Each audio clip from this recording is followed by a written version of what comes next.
माधव विश्राम कर रहे हैं, जगाना उचित नहीं होगा।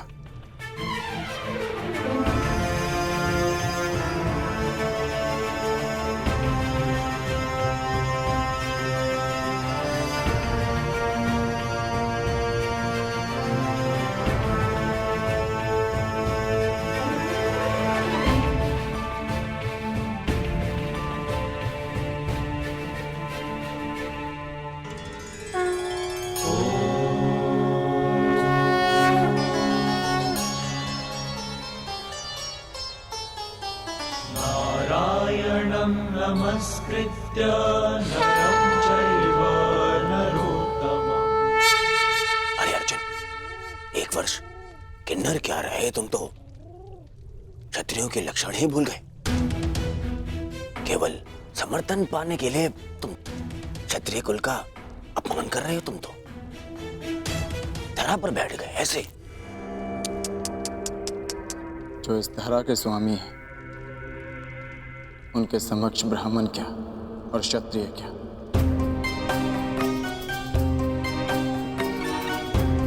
ना मैं इस समय क्षत्रिय हूं और ना ही मेरे मन में समर्थन का लोभ।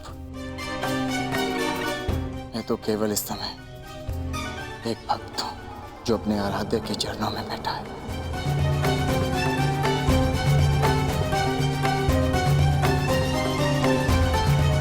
बैठो बैठो।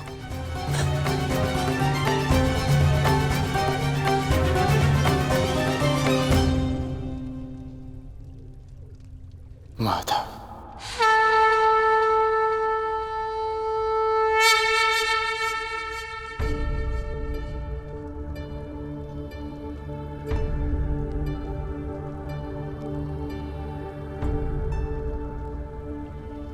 कब आए पार्थ?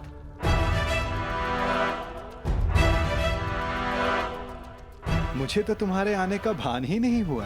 आप विश्राम कर रहे थे माधव, इसलिए जगाना उचित नहीं समझा। और तुम नीचे क्यों बैठे हो? इधर आओ, मेरे समीप आकर बैठो। माधव, मैं यहाँ आपका युद्ध के लिए समर्थ। अरे ठहरो, यहाँ पे पहले मैं आया तो समर्थन मांगने का अधिकार मेरा है। अरे दुर्योधन, तुम भी यहाँ हो? आश्चर्य। आश्चर्य? आश्चर्य तो मुझे हो रहा है। मेरे आने पर तो आप उठे नहीं और अर्जुन के आते ही आपकी नींद खुल गई।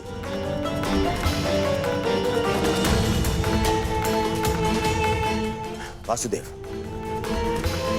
मैं यहाँ अर्जुन से पूर्व उपस्थित हुआ हूं, इसलिए समर्थन मांगने का अधिकार पहले मुझे मिलना चाहिए।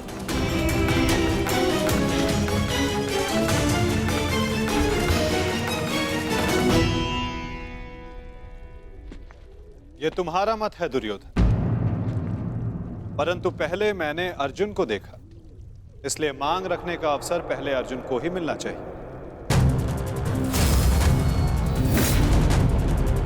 यही धर्म है।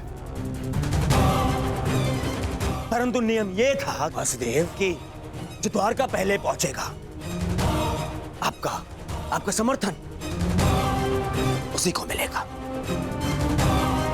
और मैं अर्जुन से पहले यहां उपस्थित हुआ हूं।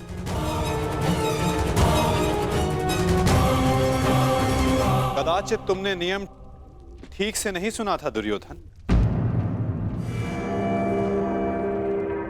नियम यह था कि द्वारका पहुंचकर मेरे समक्ष आकर प्रथम जो समर्थन की मांग करेगा, मैं उसका साथ दूंगा। अब आप कुतर्क का सहारा ले रहे हैं वासुदेव।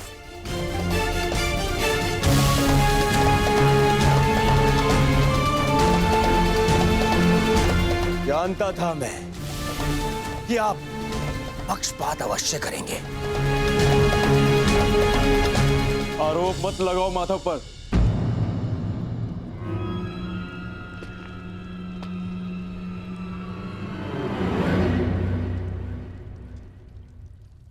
दुर्योधन सत्य कह रहा है माधव। मुझसे पूर्व ये यहां उपस्थित था। परंतु आपके पीछे बैठने के कारण आप इसे देख नहीं पाए। इसलिए समर्थन का पहला अवसर दुर्योधन को ही मिलना चाहिए।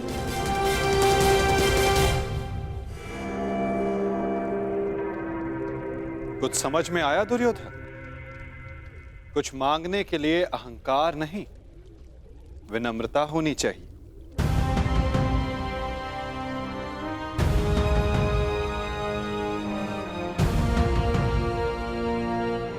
कहो, क्या चाहिए?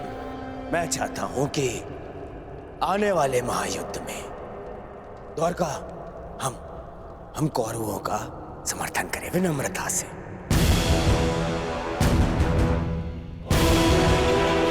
अपनी मांग पर अड़िग हो? हाँ, अड़िग हूं। मेरी यही मांग है। मैं चाहता हूं कि महायुद्ध में द्वारका हम कौरवों का समर्थन करें। ठीक है, तथास्तु।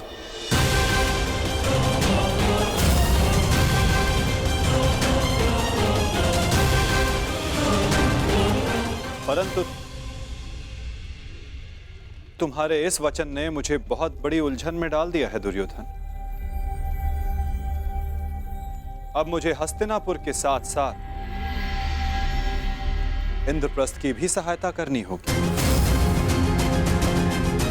असंभव! यह असंभव है। ये पक्षपात है। परंतु तुमने यही तो मांगा है गांधारी नंदन। मैंने वचन बोलने से पूर्व अपने मन की तुला पर उन वचनों को तौल लेना चाहिए दुर्योधन।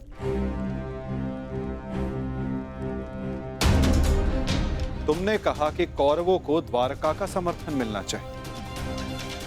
अपने द्वेष के कारण तुमने पांडवों को सदा भिन्न माना।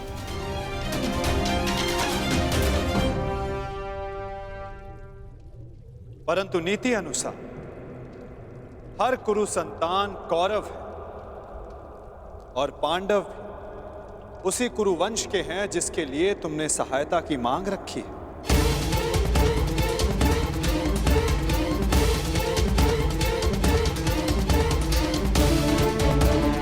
इसलिए मुझे अपना समर्थन दोनों पक्षों में बांटना होगा।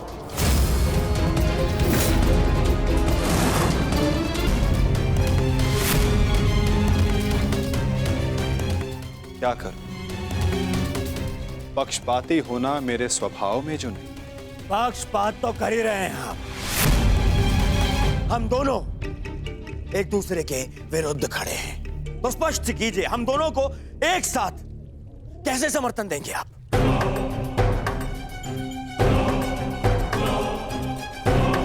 या ये भी आपका कोई छल है?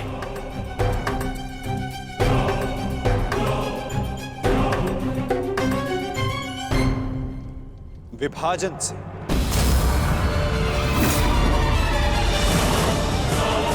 पहली बार युद्ध को टालने के लिए मैंने विभाजन का सहारा लिया था और इस बार युद्ध में सम्मिलित होने के लिए विभाजन करूंगा। मैं द्वारिका की शक्ति को 2 भागों में विभाजित करूंगा।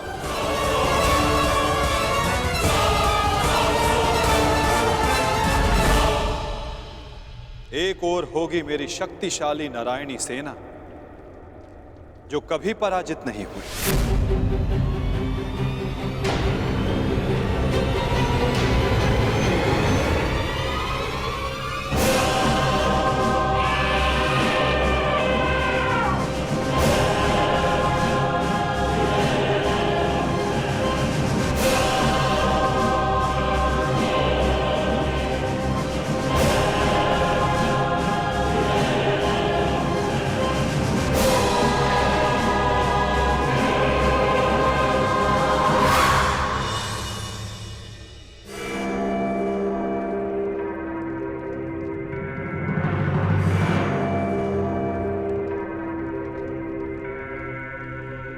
और दूसरी ओर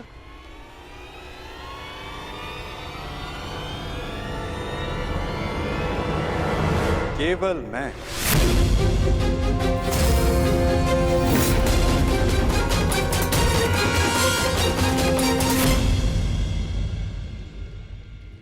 अकेला और निहत्था। मैं वचन देता हूं, किसी भी परिस्थिति में मैं इस युद्ध में अस्त्र नहीं उठाऊंगा।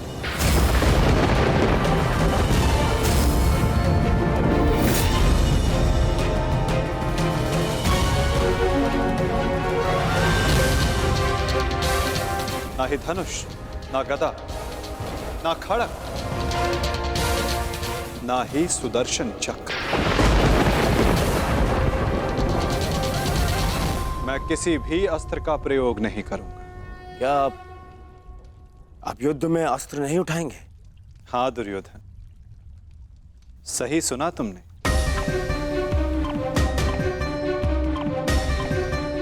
मैंने निर्णय ले लिया है कि मुझे क्या चाहिए। नहीं दुर्योधन, पहले तुम्हें मांगने का अवसर नहीं मिलेगा। क्या? ये मांग कुरुवंश के मध्य हो रही है और अर्जुन तुम्हारा अनुज है, और धर्म कहता है कि मांगने का पहला अधिकार अनुज का होता है। कोई अनुज नहीं है, वो शत्रु है ये मेरा। और आपने ने कहा था जो आपके समक्ष पहले आएगा आपका समर्थन उसी को मिलेगा। मैंने अपना वचन निभाया दुर्योधन। तुमने कुरुवंश को समर्थन देने की मांग की और कुरुवंश के लिए मैंने अपनी शक्ति को 2 भागों में विभाजित किया। अब विषय नीति का है दुर्योधन, और नीति के अनुसार प्रथम मांगने का अधिकार अर्जुन को। यदि बात नीति की है तो इस अर्जुन का यहां आना ही नीति सम्मत नहीं है। किसी राज्य का राजा नहीं है वो। राजा तो तुम भी नहीं हो युवराज दुर्योधन, परंतु मैं अपने पिता महाराज धृतराष्ट्र का प्रतिनिधित्व करता हूं। और मैं अपने ज्येष्ठ भ्राता महाराज युधिष्ठिर का प्रतिनिधित्व करता हूं। राजा है? कैसा राजा? 13 वर्ष पूर्व उनसे उनका सिंहासन छिन चुका है, और वही सिंहासन उन्हें मिले, इसलिए ये युद्ध हो रहा है। तो यदि तुमने राज्य लौटा दिया होता तो ये युद्ध कभी नहीं होता। यदि अज्ञातवास पूर्ण किया होता तो राज्य अवश्य लौटा देता। दुर्योधन!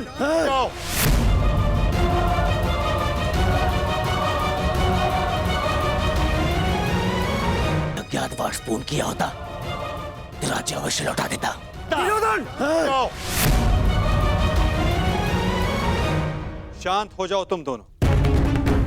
ये मत भूलो कि तुम दोनों यहां अतिथि हो, और अतिथि की मर्यादा होती। अपने अतिथि के घर पर यूं झगड़ा करना तुम दोनों को शोभा नहीं देता। तो जैसा कि मैंने कहा, अर्जुन को प्रथम अवसर मिलना चाहिए। आप चाहते हैं कि अर्जुन को नारायणी सेना चुनने का अवसर मिले। मुझे क्या चाहिए इसका निर्णय तुम मत लो दुर्योधन। माधव, आप अस्त्र उठाएं या ना उठाएं, मुझे मेरे पक्ष में केवल आप चाहिए। मुझे नारायणी सेना से कोई मोह नहीं। यदि नारायण मेरे साथ है तो मेरे लिए पर्याप्त है। मुझे आपकी सेना का नहीं, आपका समर्थन चाहिए।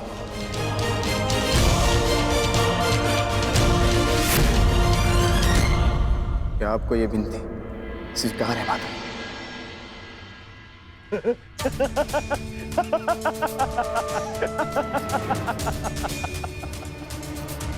अब समझा मैं।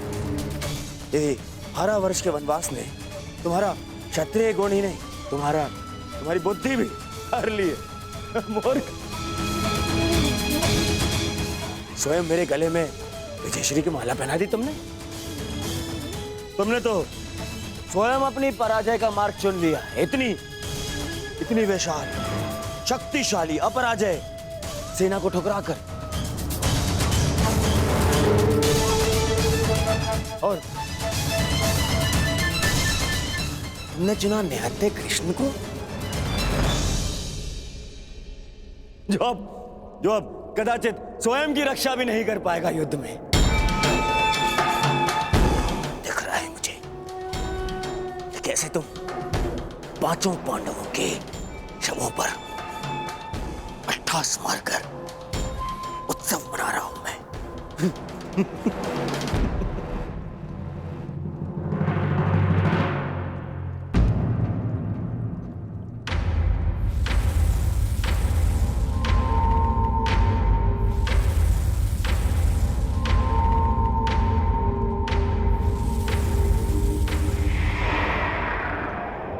कृष्ण मुस्कुरा रहा है। नहीं, कुछ तो छल है।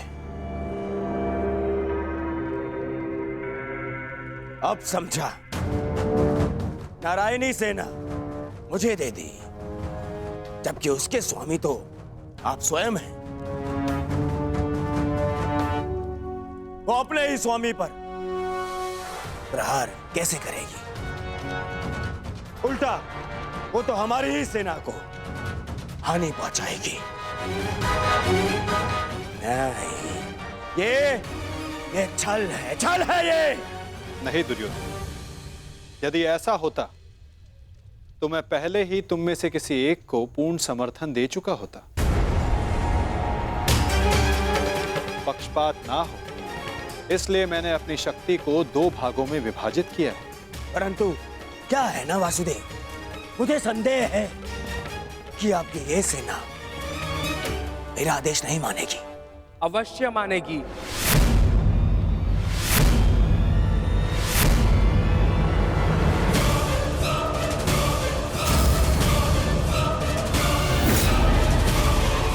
क्योंकि मैं नारायणी सेना का नेतृत्व करूंगा।